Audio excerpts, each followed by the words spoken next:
Hi friends, good afternoon. Welcome to my channel.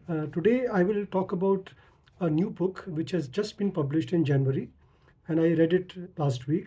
It's a novel by an Indian writer called No Place to Call My Own. It's by a young Indian writer. She's Delhi based, Alina Gufran. So Alina is a filmmaker and a writer, and this is her first book, and it was published in January. I bought it because I had read some reviews. I found uh, the concept interesting. So this is a novel which is written in first person. This is a first novel, and the things I liked about the novel. Let me just talk about that. So it's the voice of a young Indian. This is one of those rare books which is about contemporary India. Often we don't realize our country has changed a lot in the last 10 years since 2014. There has been a lot of change. Yeah, we talk about it, we sometimes acknowledge it, but when you read a book, a novel which is set in contemporary India, and this is so this is a first person narration by a young girl. She's around 30. Her name is Sophia. I sense that there is a lot of autobiographical content in the novel, though it's fiction, but it is set in India. And Sophia is has got parents. Father is Muslim, mother is Hindu. They got married in the 80s, and she's currently living in Mumbai when you are reading the book. So the book is set around 2018-19. The novel ends uh, during the first lockdown, which is COVID-induced lockdown in 2020. So the novel keeps going back and forth. So the book is set in the present times, but it keeps going back because she's recounting her memories. So things that I liked about the book, it's a very accurate portrayal of India.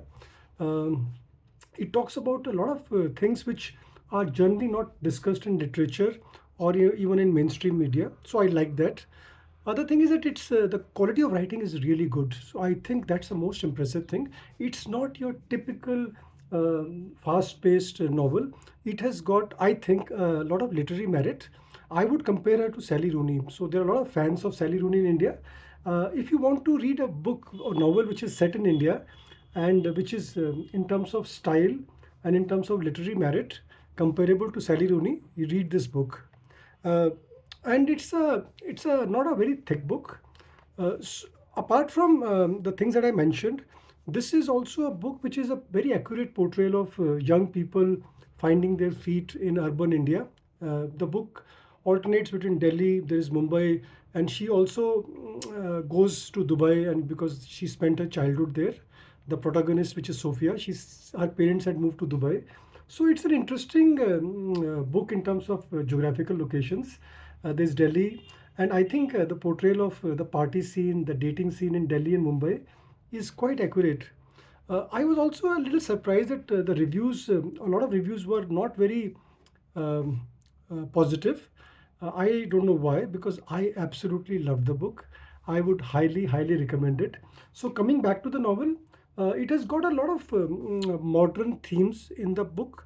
Okay, at one level, it's a very straightforward story of coming of age. So, you are a young person, you are struggling through life, and you reach a stage where the book is set that you find some kind of peace and some kind of closure. So it's like a coming of age novel, and that genre is full of great books. So it is in that genre. But having said that, it also is a lot of fun to read, and the meditation and the thought process of the writer on a lot of issues, whether it is LGBT community, whether it is love, finding love in life, whether it is environment, whether it is a political reality of India, also the changing politics of the world.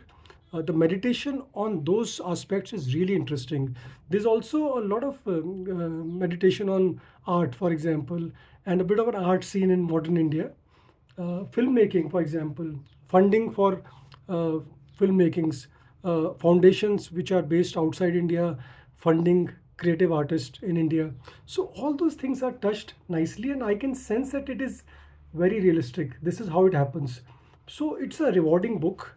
I obviously never give for spoilers, and there are actually no spoilers in the book.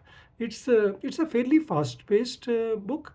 At one level, this protagonist Sophia is trying to find her professional self. She's also trying to find her personal self. So it's a quest for your own self, which I think all of us are doing at some level. So I absolutely loved it, and I would recommend it to a lot of people, especially if you're young, if you are in your 20s or 30s.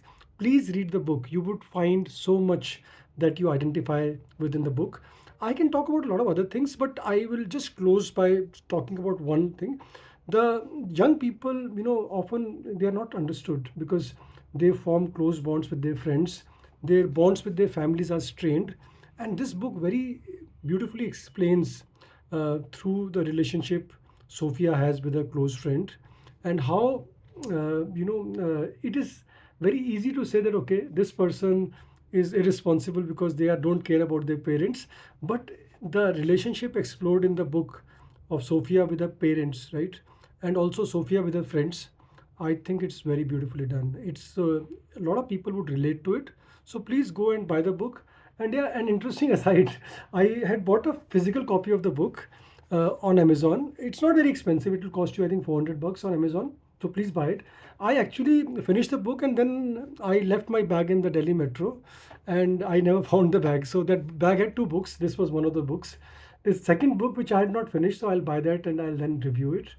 That book is, by the way, House of Awadh, which has just been published 10 days back, about the entire thing on the story and urban legend of Malcha Mahal in Chanakyapuri. But I will save it for the other review. Please buy the book. I can go on talking about it, but I think this is the book, No Place to Call My Own, Alina Gufran. And I'm very happy that she's Delhi based. And I really found her writing so relatable. I think she's one of the best writers I have read in the last few years. So I must congratulate her. It's a great book. I absolutely loved it. And I would recommend you please go and buy the book. So thank you very much for watching. And I'll see you again soon. Thank you.